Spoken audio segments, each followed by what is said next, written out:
Hey, what's going on, everybody? What's going on? I hope you all are doing well. Welcome to Pillow Talk with Dr. Boyce and Dr. Alicia Watkins. My name is Dr. Boyce Watkins, and I'm here with my wife, Dr. Alicia. How you doing today, babe? I'm good, but that hay was so loud, it jarred me out of my sleep. She gets jarred by loud noises. Are I you can't are you take it. autistic, ma'am? You know what? I can't take it. My system, my body just cannot take loud jarring noises like what you just did. That's what happens when you marry a chick that's on the spectrum. I turn my phone I'm on. on the spectrum. I'm playing. If I turn my phone on and it's too loud, you just freak out. I can't You're take like, it. I'm a mom. turn it down. Ah. Boys, I'm a mother of three children. I'm married to you. I have Mm, two, three jobs. I need silence. You're I kind of noisy. Me? Yeah. I'm not noisy. What are you talking about? I'm not noisy. I'm not messy. You're adorable though. I think I am. Yeah. Well, I love you. Hmm. Good morning, everybody.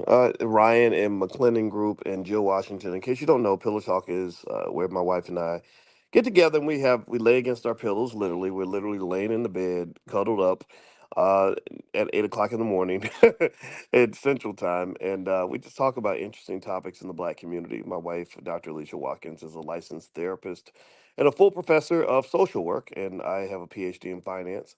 So we like topics that relate to love and money and Black people. So that's kind of what our purview is, in case you're new. Also, you can learn more at boyceandalicia.com if you'd like to get a free e-copy of my book, Financial Lovemaking, as well as Dr. Alicia's Black Love Challenge. We believe in Black love. That's really important for us. So anyway, how's everybody doing?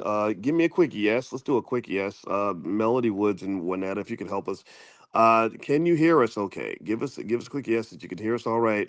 Also, feel free to shout out the city that you're from. Adrena's from the Bay Area, and I see Leo Douglas, Jashawn Blackman. Good to see you. Okay, quick yes. That'll help me kind of just know, because sometimes we come in here and we've had times we've come and started talking and no one could hear anything we were saying. All right. So anyway, all right. So Leo Douglas out of Houston and Rudy Dolomite. Rudy Dolomite. That's a great name. Uh, April West, Veronica. Good morning, everybody. All right, so let me just kind of hop into the topic that was on our mind today, and we're really gonna tap into this in a way that I want to elevate conversations. I don't want to just have low vibrational discussions, but I went to Investfest this week.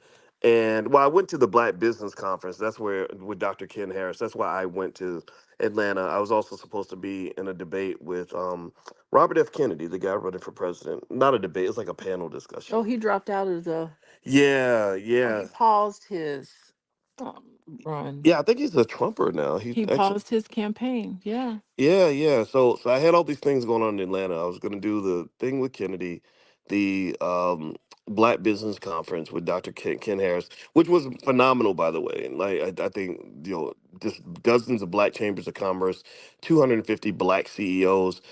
Thousands and thousands of people were there. There were 16 or 17, I think, African delegations represented. The president of Liberia was there. So they're doing really amazing stuff. I mean, shout out to Dr. Ken Harris. And then across the way, Investfest was happening. And I said, well, since I'm here, I'd like to pop into Investfest. And so I went over there and it was great and a lot of love. Met a lot of Black business school students that were there. And it was a dream, to see all these, thousands of Black people to get gathered together for the sake of discussing investing, right? So anyway, while I was there, D1 was performing, and that was another reason I went over because he's my buddy and I wanted to support him. And Steve Harvey was on one of the panels, and I think Steve is a part owner in Earn Your Leisure or something like that. I'm not sure what his role is exactly. I think he's an investor or something. And he made a comment, and I wanted to ask you about this as a therapist. His comment kind of surprised me. I don't know if any of y'all saw this. Let me know if y'all saw this. I'm gonna play the clip. But he addressed what he seemed to be addressing that whole thing with Katt Williams, which really surprised me that he even talked about it. And he was pretty almost violent. Like the, I don't know what's up with these comedians talking about punching people. Let me play the clip, y'all. I'm gonna play the clip. I'm getting ahead of myself. So let me know if y'all can hear this clip. We got the clip, and I'm gonna just play it real quick. And I want to get you guys' take on this. All right, so here, let me see it. Let me, okay, boys, don't hit the wrong button. Here we Any go. ass hater who is, and you'll never have a hater that's doing better than you. Always know that. Don't get off the wall to dress some any ass boy who ain't got shit going for himself. Now you done stopped your climb up on the wall so you can come down here and talk to his little punk ass. Don't do that, man. I stay away from it. Now, do I want to? Yes. Because I'm a human being and I'm hood. I used to be a fighter and I still got hands. They slow, but if you get up on me real close, I can still knock your monkey ass out there. I just don't have the quickness I have. But I still know how to turn my hip and shift that weight, and I'll knock your short ass out. I'll shoot your perm straight out your head. I don't even know why I said that. Okay, so were y'all able to hear this or hear that clip? Let me know if you were able to hear it, and also give me a couple words to describe how you felt about the response. And I was talking to my wife about it today, and babe, I want to get your take on some of this. I was very surprised that Steve even discussed it. I kind of felt like that was unfortunately kind of I almost would argue a sign of a type of insecurity about this. What do you think? It could be a sign of insecurity. I mean, he was angered by what Katt Williams said. Now, by the way, Katt Williams not only talked about Steve Harvey in that great Club Shay Shay interview, but he intelligently spoke about a lot of different things, like things that were on his mind. And he did it in such an intelligent, crafty way. It just Steve Harvey's response just pales in comparison. Now, I understand that I am biased. I understand I'm biased. I'm more of a Cat Williams fan in terms like the comedy that Cat Williams does and just the way Cat Williams lives his life and some of the things he's done in his personal life, it adheres closely to the things that I value.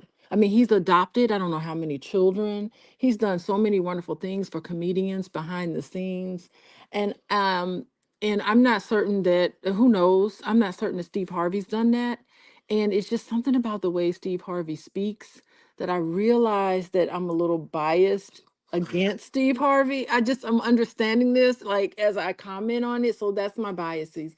So I just feel like Steve Harvey would have done a better job just not saying anything.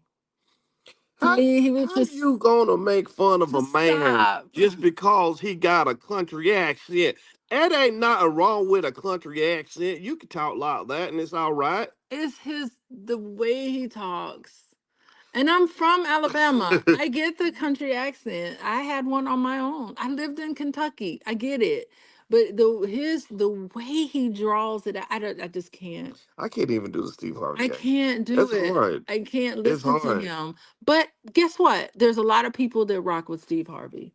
There's Mm, a lot of people that was like, Investfest, Steve Harvey, what? I'm gonna be there. I'm gonna make sure I'm there. Steve Harvey probably got them out of their house that day mm, and were like, I'm there specifically for Steve Harvey. So I know he got his people that he rocks with. And that makes it so that why would Steve Harvey even need to respond? Steve Harvey is clearly more successful if you look at traditional ways of success. He's got television shows. He has a cross appeal. White people love Steve Harvey.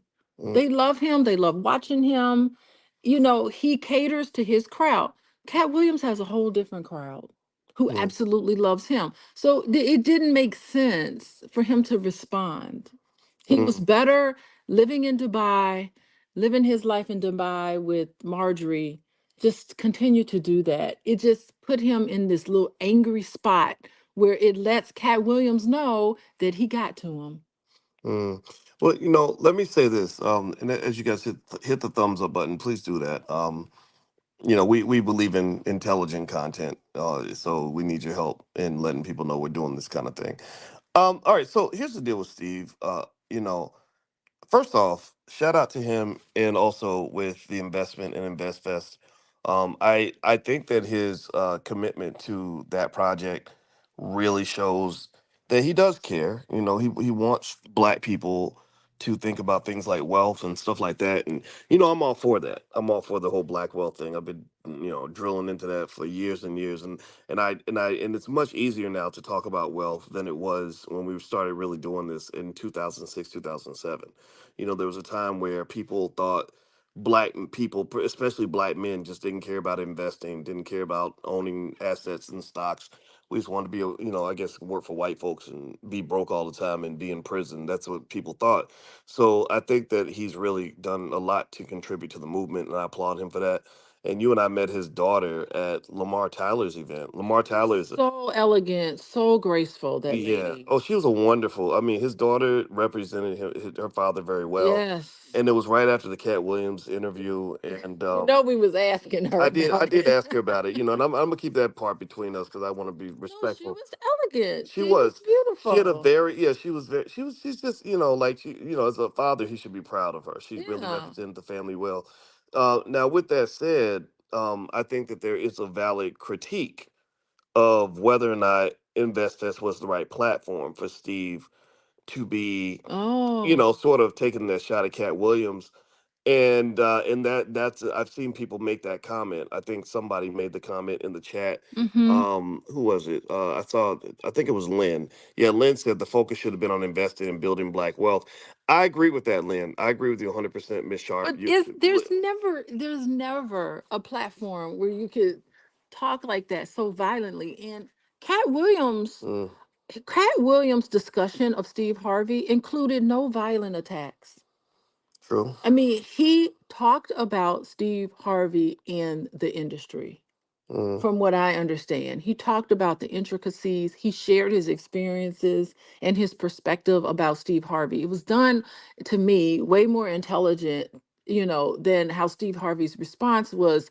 It was just violent and didn't really get to Cat Williams's accusations about Steve Harvey. It mhm. didn't discuss any issue at all. It just discussed his reaction.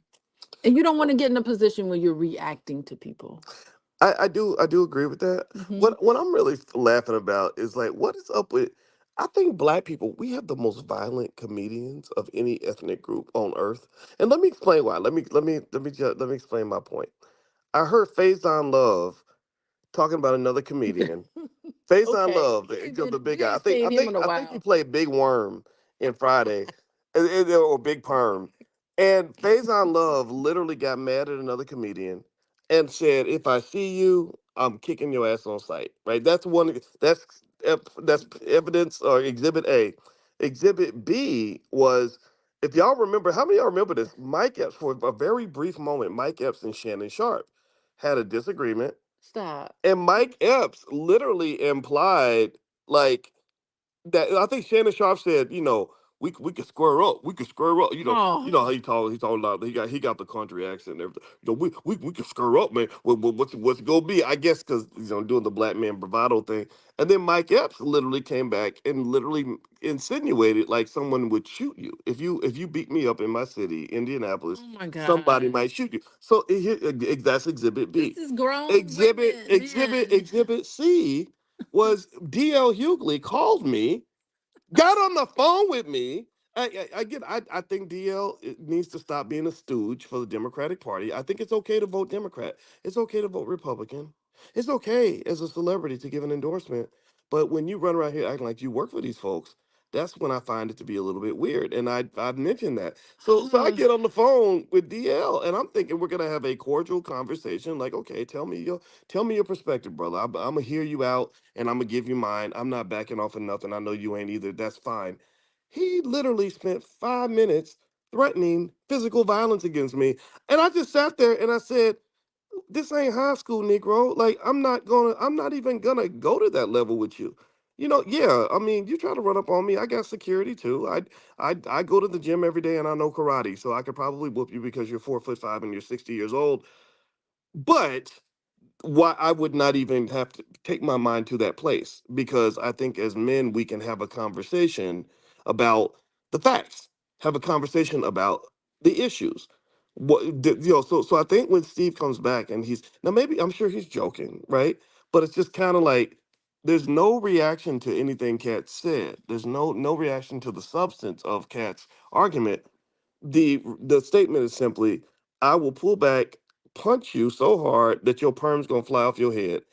And that's really funny. And that's illegal, and it will put you in jail. That's a good How point. about that? That that's It's another illegal to do that. that's so true. People go to jail for that. Yes, Yeah, I it's a mean, crime. yeah, right. And so the thing is, when you talk about strategic thinking, I was like, okay, if DL really did do something like that, run up and decide to punch me, I It's probably, childish. well, you know what, I probably just so you know, but I probably let him hit me real hard because we probably get it, we probably get some money off of that.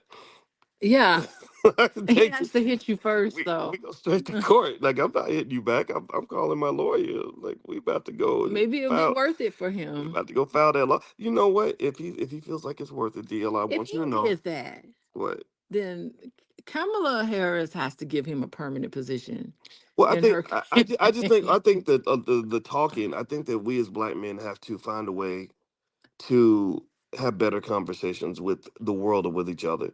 I think the thug culture is too ingrained in our community sometimes. I like just this morning, I kid you not.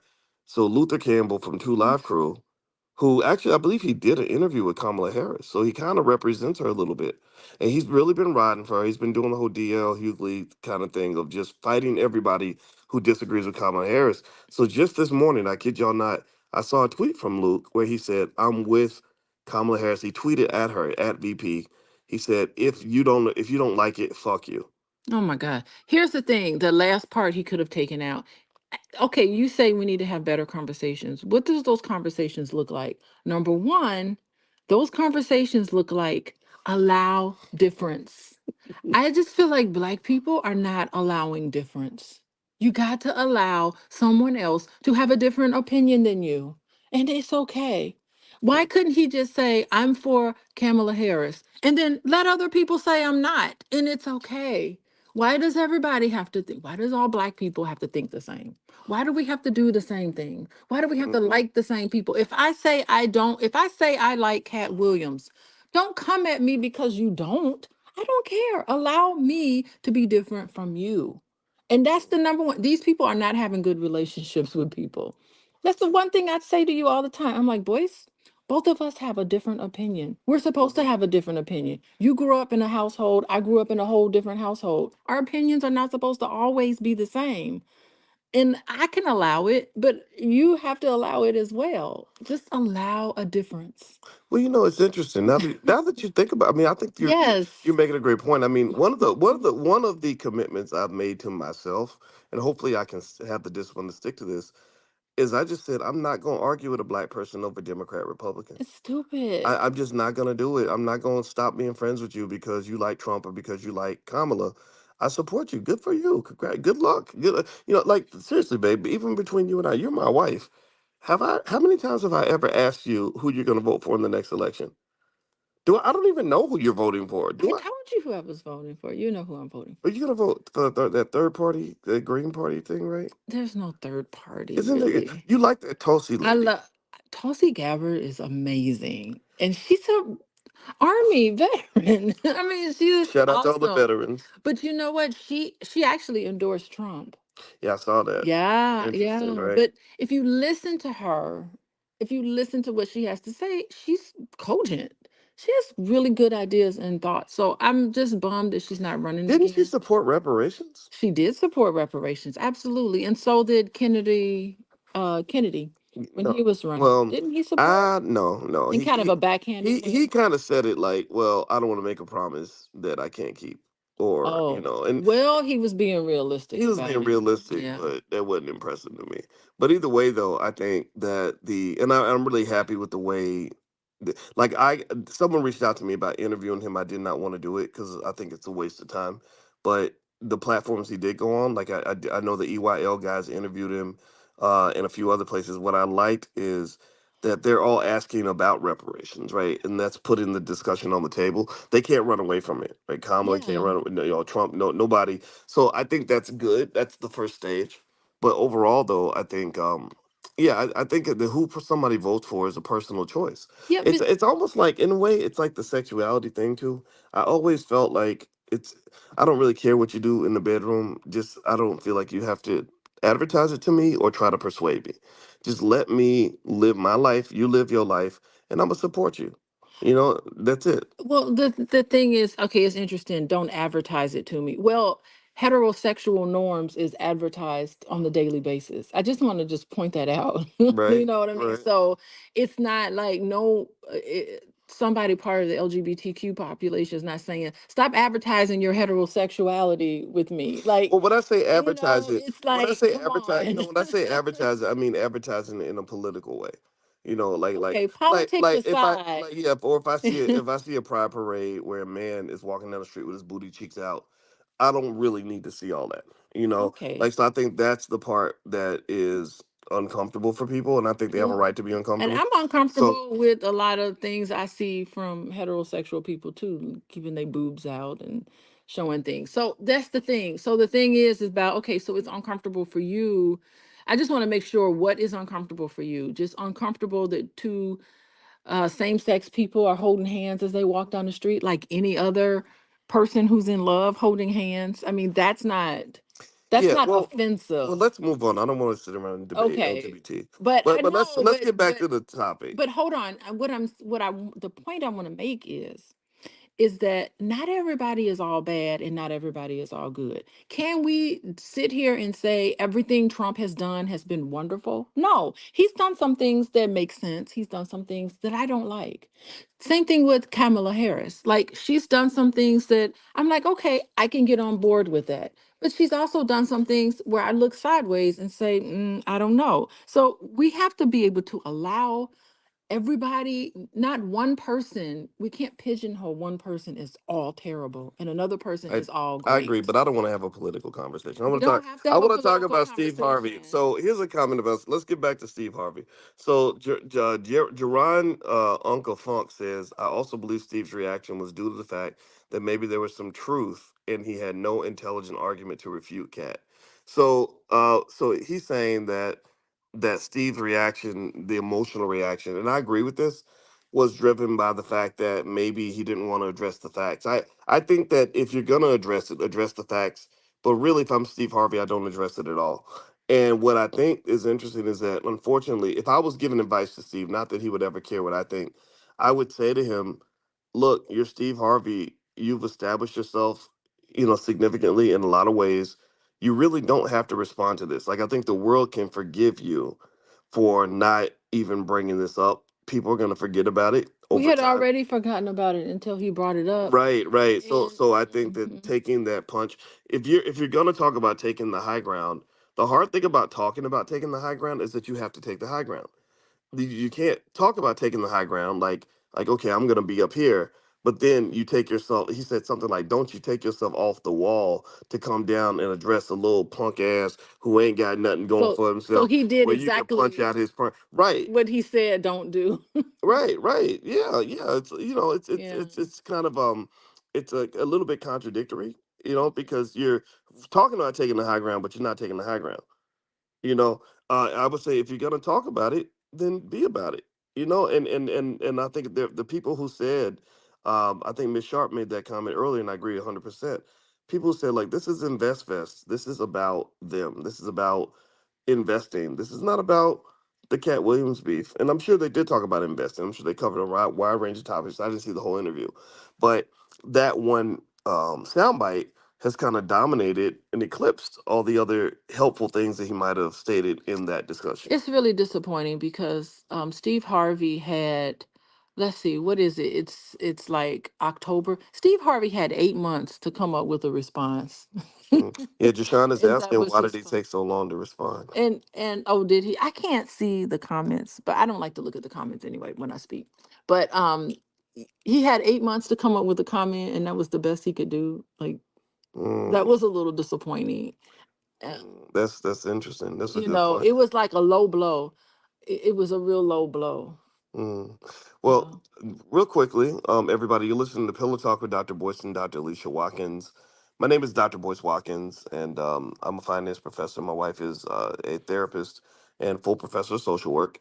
If you'd like to get Dr. Alicia sees couples and individuals and and families on a regular basis as a therapist. If you'd like to get free relationship support from Dr. Alicia sent to you via text, just text the word love to 87948. Text love to 87948. Also, her website is coachingwithdralicia.com. That's coachingwithdralicia.com. All right, so we're talking about this thing with Steve Harvey and how he took a while to respond to Katt Williams, and then when he did, the response was a little bit questionable.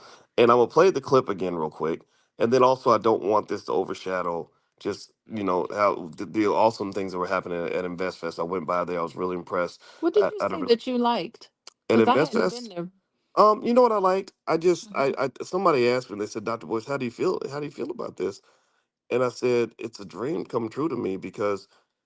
Like Martin Luther King, unfortunately they reduced his whole dream to little white girls and little black boys holding hands. I never dreamed about that stuff. I dream about black men and black women holding hands. That's what I dream about. And so I said, no, things like this is my dream. My dream was to see thousands and eventually we'll have millions of black people coming together for the sake of building our communities and building wealth. Hmm.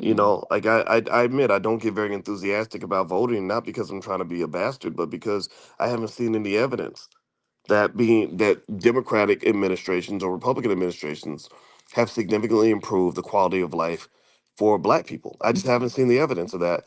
However, Yeah. what I have seen, and you've been with me when I've seen this, is I've heard thousands of stories from people that came through the Black Business School who say, now I'm a millionaire because of you, or Hmm. I don't have to go to work anymore because of you, or I have this business that's moving with my family because of you. I met people at the Black Business Conference that were running massive companies, and they started that stuff because of things that I'd said years ago. I hear it so much that I could sometimes forget.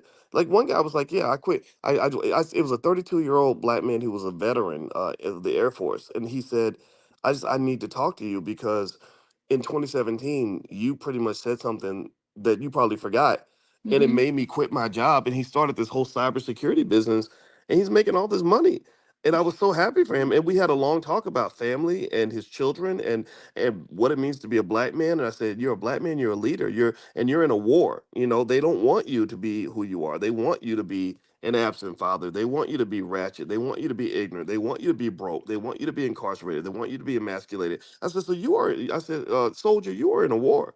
And you are a military commander in this Okay. war.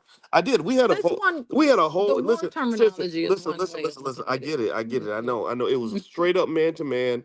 It was a straight up like dudeish, you know, Hmm. like high testosterone discussion. But I was like, that's what we need. I was like, I need your testicles to be firmly attached to your body to understand what you're dealing with in this world. Because he was telling me about some struggles he was having in terms of dealing with other people in his family and even in his wife's family who weren't used to seeing black men doing well, who weren't used to seeing black men coming through, who didn't feel like black men were needed and necessary. And I was like, no, you're needed and necessary, even if people don't know that they need you. They're gonna learn. They're gonna learn today. So we had that. So to me, this is exciting. This gets me going, and I'm not gonna overtalk it because I know how I get. But I'm gonna say I just see that all the time. So when I was at InvestFest, I was like, this is what I'm talking about. This is the dream. Like black men should not be subordinated to anybody. Black men are supposed to win. And so InvestFest is helping us win. And anything that's helping us win, I'm all for it. I support it 100%. I don't ever expect to be invited to InvestFest. I don't want to be invited. Why would I not be invited? Well, because I have relationships with some of the people that fund it. Steve Harvey does not like me. I because I've Oh, he criticized. doesn't like you. No, Ed Gordon told me that years ago. He said, "Yeah, Steve has a big problem with some of the things you say, and that's okay. I'm fine with that. I can't. I'm not going to walk away from my truth." Tyler Perry, we had a great interaction when I talked to him. He's a very nice man. His number two gave me a whole tour of the studio, and I love what he does. But I have to be honest about how I feel about Medea movies. I'm not a big fan of that, right? So I know that there's a price that comes with that kind of truth, and it's okay with that. I stand on that. I want other people to have those opportunities anyway. I got things in place. My point is to say though, like I went to the Invest Fest because I wanted those guys to know. I saw Troy one of the guys who runs it. I looked him in the eye. We know each other, and I said, "Man, this is awesome," and I meant every bit of it. So Troy would never invite you to come and speak I have because of no that, like well. because of one Well, no, no, no, no. Here's the thing. No, no, comedian no, no, that no. doesn't. No, I want to be clear. I don't. I Okay, I don't. I just don't. want to make I don't need. sure. I don't even need an invitation because I I know don't. you don't need Yeah, I it, don't. I don't. but I don't really want to go speak at places like that. I don't.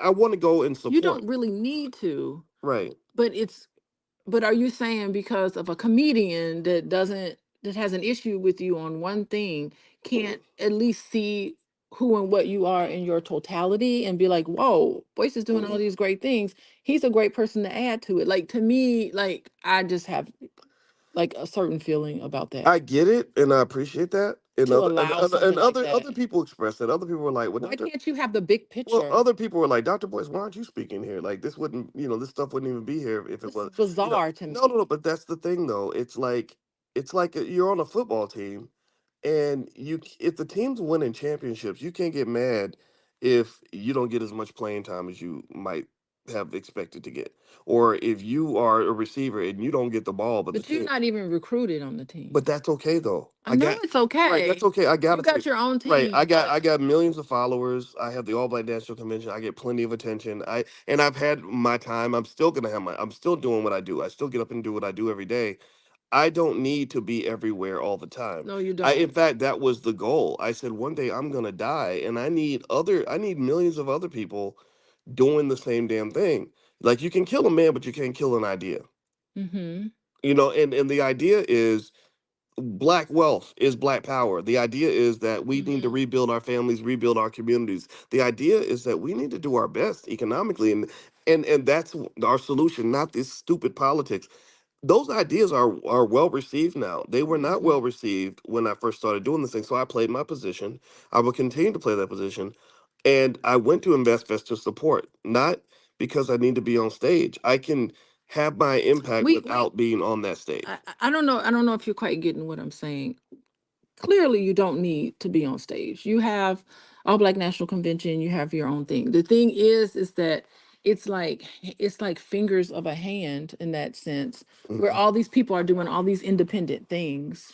And Mhm. yeah, we're bringing the ball down the field in our own field, right? But at Mhm. the same time, it's just like I guess I'm being really lofty and thinking there'd be some unity, and Oh, some yeah. like clearer picture. You know what I mean?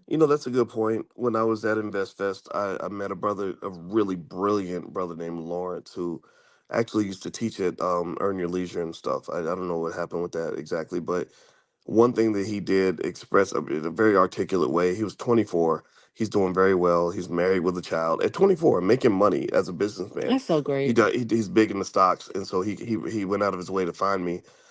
I guess I'd said some things that helped him along, and he made that point as well. He said, "Why don't we have more unity um, in the space, like something where there's some sort of unified effort to bring people together under one umbrella?" And I told him my perception, honestly, is that one downside of the black economic movement, especially amongst black men, is that black males are overly influenced by some of the toxic elements of hip hop culture. Mm-hmm. We Mm-hmm. everything, it's all about like trying to be everybody wants to be the man. Nobody wants to be one of the men. Everybody wants to be the man, the leader. So Mm-hmm. it creates competition when you really need collaboration. And some people just are not able to collaborate with anybody. Right, right. And we talked about that. Yeah. He and I talked over an hour yesterday, and we had a very like detailed discussion about personalities. Mm-hmm. Like I remember when I met Umar Johnson in 2013, and I was thinking like, hey, let's collaborate. And he's like calling himself King Kong consciousness. I'm like, I don't know what the fuck to do with that. Like, you're calling yourself King Kong. Am I supposed to be King Kong, Dr. Boyce? Like what the hell, man? You're not a WWE wrestler, man. Like, stop that. Same thing when I talked to Kanye West on the phone. Kanye and I bonded over 12 hours. You were right there. He kept calling me and we would be on the phone for hours. I was like, I gotta go. I'm running the All Black National Convention. And he was gonna That come was to the so convention. You remember that? funny. It would have been chaotic if he got there. But anyway, I remember I'm being on the phone with him and he said, out of the blue, he says, well, I'm the most important person in the world He did say that. next to Vladimir Putin and shit. But there was some accuracy to that because he was trending. At that moment, yeah, you're Yeah. right. At that moment, I'm sitting there talking to him, scrolling through my phone, and there's articles about him like popping up Yeah. on my phone as we're talking, and I'm like, I don't care how important you think you are. None of us is more important than the cause. Yeah. And so I do agree. I did agree with him. I told him, I said, when I look at a lot of the people that are kind of doing things in the black wealth space, whether you're talking about like the Aristotle guy who bought the Black House, or you talk about some of these other individuals that are out there, my first thought when I meet any of them is, how can I support you and how can we collaborate? My thought is not like, well, who's the bigger man right now? I know who I am. I know what I got. I know what I did, and I know what you did. And then but what I'm really thinking about is what is 5 years from now when we could say this is what we did. That's called synergy. That's where 2 plus 2 is not 4. 2 plus 2 is 7. And I Yeah. don't know if people get that. They don't understand that you can still be the man and collaborate with other people. It does not have to be a competition, but they get that from hip hop. Because remember, if you remember, when Kendrick and Drake were going at it, and Kendrick's goal was to destroy Drake, I said, okay, at some point, the referee should step in and say, okay, the fight's over. It was a knockout. Now y'all need to find a way to come back together and see what you can do as a team. It's because the world is not better for everyone if you destroy this man. The world is better if y'all both collaborate somehow or do something productive other than having us get the spectacle of seeing one black man just ruin another. But unfortunately, I think some of us, I think hip hop is a problem, and I'm gonna let you. I want you to talk, babe. Hip hop is a problem because it reduces the emotional intelligence of black males on a significant level, and I do agree with you. I think there should be more collaboration. I mean, look at how popular the Kings of Comedy was, where you had five Mm. comedians come together on one stage and they killed it. Like that was the most popular movement, the Kings of Comedy. I mean, and then look at the fallout that happened because of that. So, I mean, it's almost like the Kings of Comedy, there wasn't enough space on that on that stage for all of the egos. But that's a great example of collaboration that was absolutely successful. It Yeah. was beautiful, and even though DL was involved, I mean, He was funny in his own I, funny I thought way. I thought all of them did a great job. Yeah. I really do, and I feel like it was epic. And think about it, we're talking about 20 years later, and I just kind of, And they're bitter. They're bitter. yeah. Well, you know This what? bitterness is taking the funny out of them. Like I don't think, well, we Well, saw DL. who's bitter I get the sense of bitterness. between, like, with who? Just in general, their disposition. Like I was looking at DL Hughley speak, and he just have a hardness in his face. I don't know what this Oh, system does to them, right. but it just makes they just look like, I just feel like the entertainment system and maybe Hollywood in general, it really it eats you up, chews you up, and spits you out. And you just become really cynical and angry and upset. Like that's what I I can see find. Like, what does Steve Harvey need to be mad at Cat Williams for? He lives in Dubai. He is super successful. that. What the heck? I'd be dancing, doing I'd be doing the Cabbage Patch every time, everywhere you saw me. It'd be like, hey, what's up? Hey, what's up? I'd be so happy. But even in he's got this TV shows and all these things. What more can he do? Why would he even be concerned with what Cat Williams has to say about him? That's a really good point. By the way, everybody, you're watching Pillow Talk with Dr. Boyce and Dr. Alicia Watkins. My name is Dr. Boyce Watkins. This is my wife, Dr. Alicia. If y'all could take a second, please hit the thumbs up button, thumbs up, share, subscribe, and also if you want a free e-copy of my book, Financial Lovemaking, sorry, you can go to boyceandalicia.com. It's totally free. And also, I want to invite everybody to the All Black National Convention that's going to happen October 25th through the 27th in Lombard, Illinois, which is right outside of Chicago. and it is the leading gathering of intelligent Black people from around the world. And our goal is to solve problems in our community. So we bring together scientists, therapists, business owners. Billionaire Mike Roberts is coming. We're going to have Lamar Tyler, the Black millionaire maker, and brother Nuri Muhammad from the Nation of Islam, and all kinds of people from around the globe, people coming from every continent, to pretty much solve problems for Black people, to just sort of accept the idea that we are great people, that we can do this, we can build, we can strengthen our families, and in fact, actually, and so if you want to know more about the convention, just go to allblacknationalconvention.com. The tickets are almost done. We're almost done with the tickets. We always sell out every year. So if you want to come, don't buy a ticket at the door. There won't be any available. But if you go to allblacknationalconvention.com, you can go ahead and sign up now. And just sort of speaking on that, I went to the when I was at Investfest, I was sitting over in the corner. I was watching my buddy D1 perform, and you and I both love D1. He's a magical dude, right? And we were a kid came up to me, right? And he was 14, and his name was Caden, and I was like, Caden, is that you? Because I'd only seen it last time I saw him. He was 7 or 8, and he was doing financial literacy stuff with his dad. So I talked to Caden, and I said, how old are you now?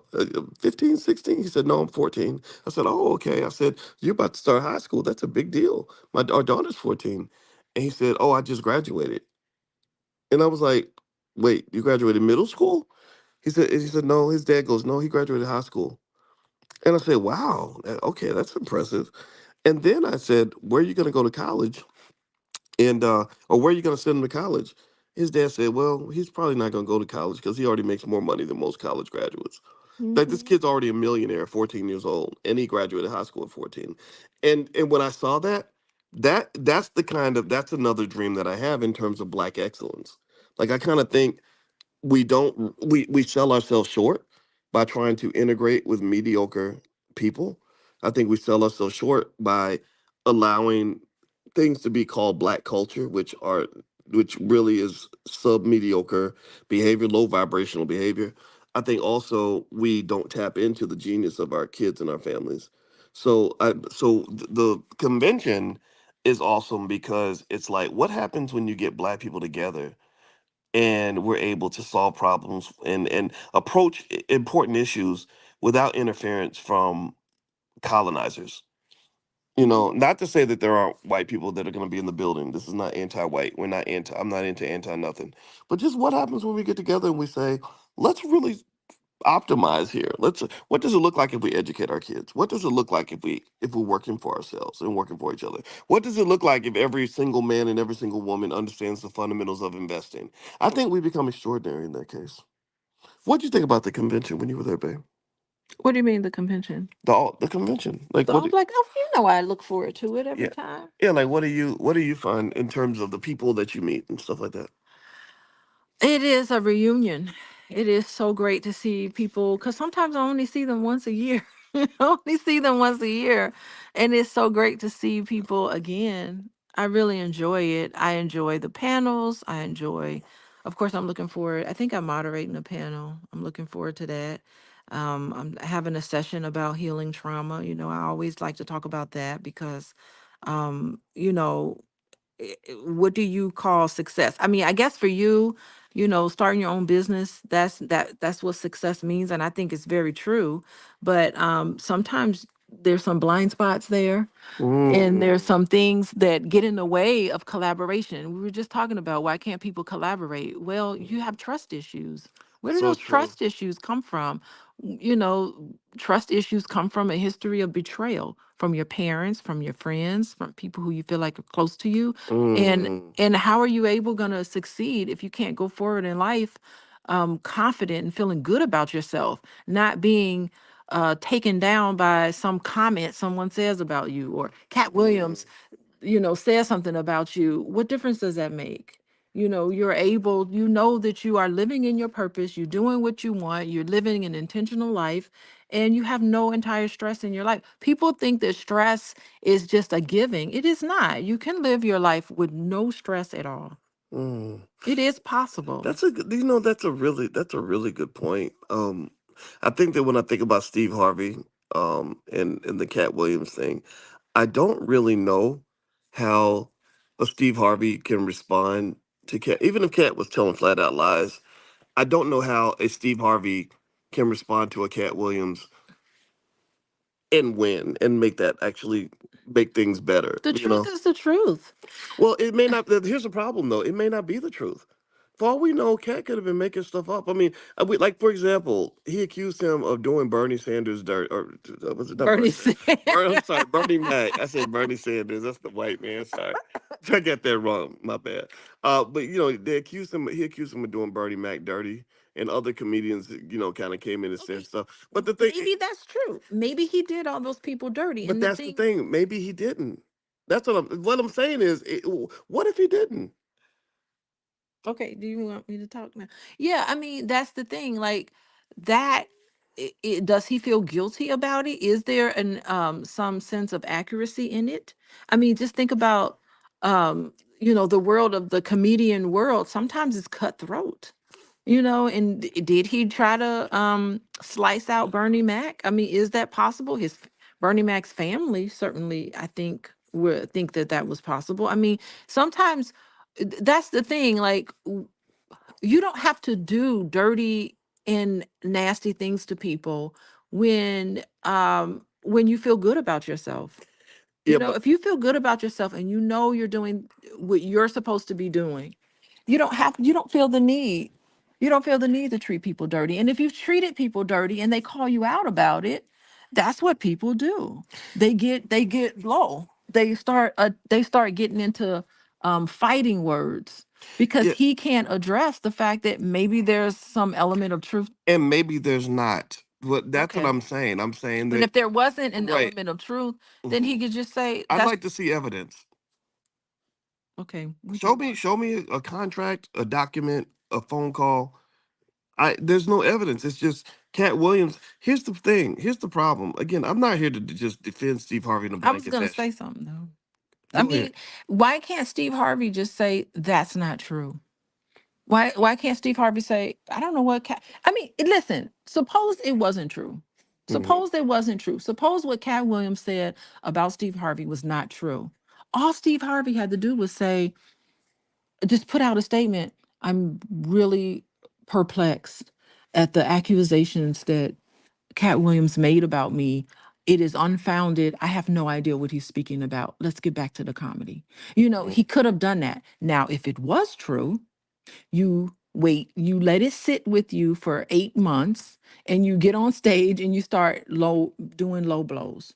Like if somebody says something to you and it's just not true, all you got to do is say that's false, that's inaccurate.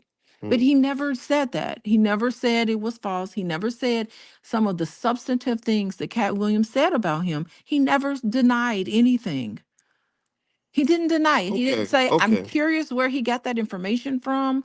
Maybe there was a misunderstanding there. There was no reach out. There was nothing. So I know it just leaves me to believe, just from watching it, that maybe there's some kernel of truth to what Cat Williams said about him. Well, that And that his reaction was okay. to get, O- Okay. I get that. I'm not going to disagree with you on that. I mean, especially given that we don't have a ton of time left, but yeah, I can empathize with Steve just because whenever you're winning, somebody's always going to say he cheated.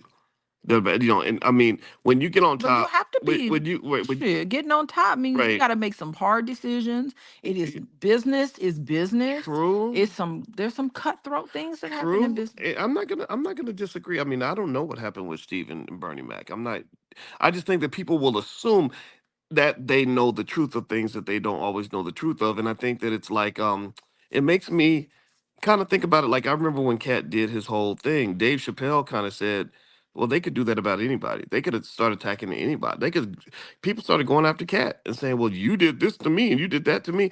And I don't think, I just think all those conversations are as counterproductive as a purple turd. Like there's nothing there that Well, a purple turd can show you if there's some problems with your colon. It can tell you. It can tell you about your I'm kidding. diet. assume that it It was can. put in food coloring. What do they call it? Coloring. I'm saying even all of it is means something Okay. Well, to it me. it Nothing does. means nothing because Okay. I like to read stuff Right. I get it. into things. Okay, I get it. I get it. Okay, but anyway, by the way, guys, I actually have to head out in a minute. Oh, We're gonna do actually money in the morning. You guys know we do financial consciousness training for free to anybody in the community that wants to join.